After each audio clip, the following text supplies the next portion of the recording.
This clip is brought to you by SaveWithConrad.com.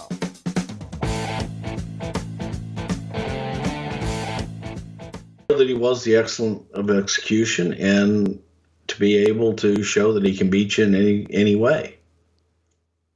Well, he's going to beat Razor Ramon in 10 minutes and 27 seconds. It was the first match on the card.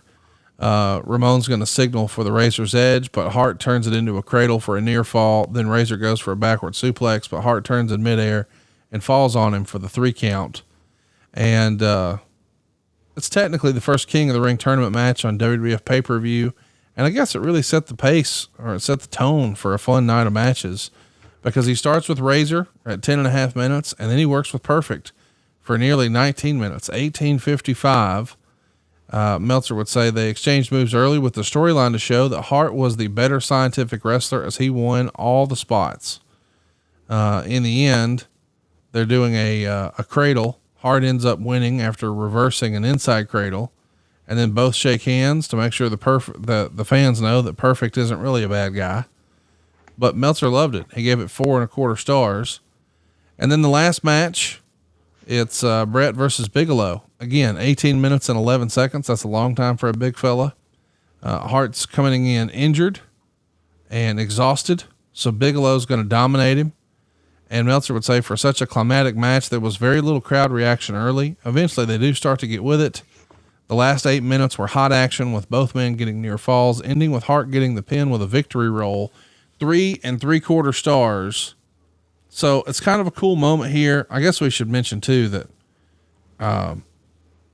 they tease that there's going to be a DQ, but then restart it. Either way, Bret is the King of the Ring, besting Bigelow, Perfect, and Razor. Long matches, quite a performance from Bret. I know a lot of people still talk about this show primarily for it being Hogan's swan song, but this really is the Bret Hart show, King of the Ring 93, is it not?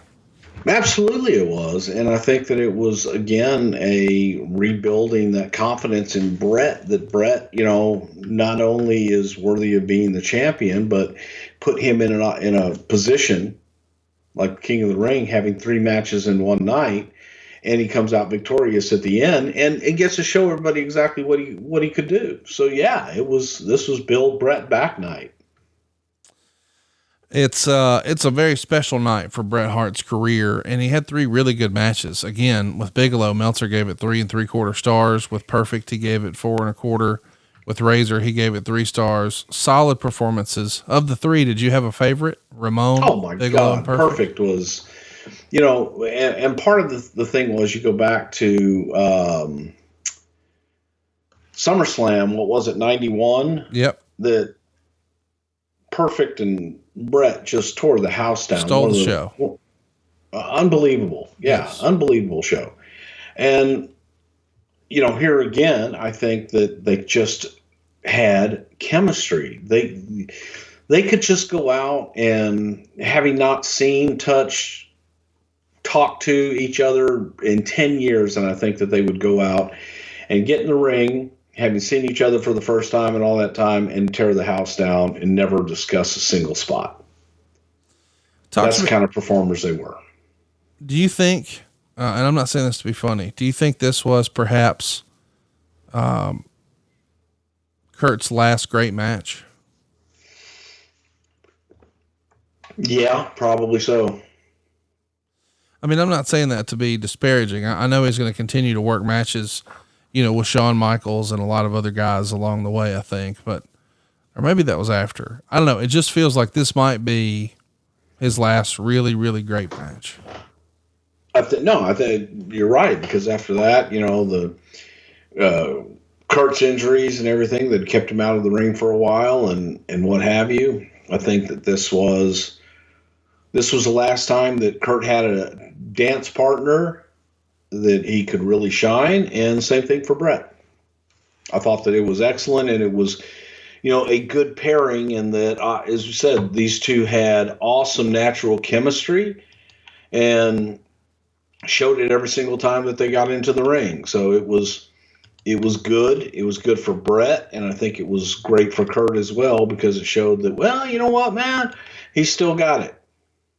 And how important was it, in that last match, the finals with Bigelow, to tease that Bigelow had won, because that is the way it was framed and positioned until referee Earl Hebner ran down and explained, no, that was outside interference. And rather than it being a DQ, they restarted. But that's sort of fake takeaway, because after he wins 2 times, you got to think, oh, well, he's definitely going to win this. But when we tease, no, Bigelow won, it keeps fans on the edge of their seat and where they really have to keep guessing, right? It's a Pat Patterson special. I love it. Well, afterwards, we know Jerry Lawler's going to attack Bret Hart, and it's all based on who's the real king. And in Bret's book, he wrote that there's a meeting between Hulk, Vince, and himself the day after King of the Ring. Do you remember that? The 3-way meeting? Is this where the conversation happens? It may have been, and I think it was just, to get to a point, let everybody get along, and let's move this down the road. Hey, it's Conrad Thompson. Thanks for checking out the podcast here on YouTube. Be sure to hit the subscribe button and the notifications bell so you get a notice anytime we upload some new content. And go save yourself some money right now. If you're in a 30-year loan or you have credit card debt, it's not a matter of if I can save you money. It's a matter of how much. Find out right now for free at SaveWithConrad.com.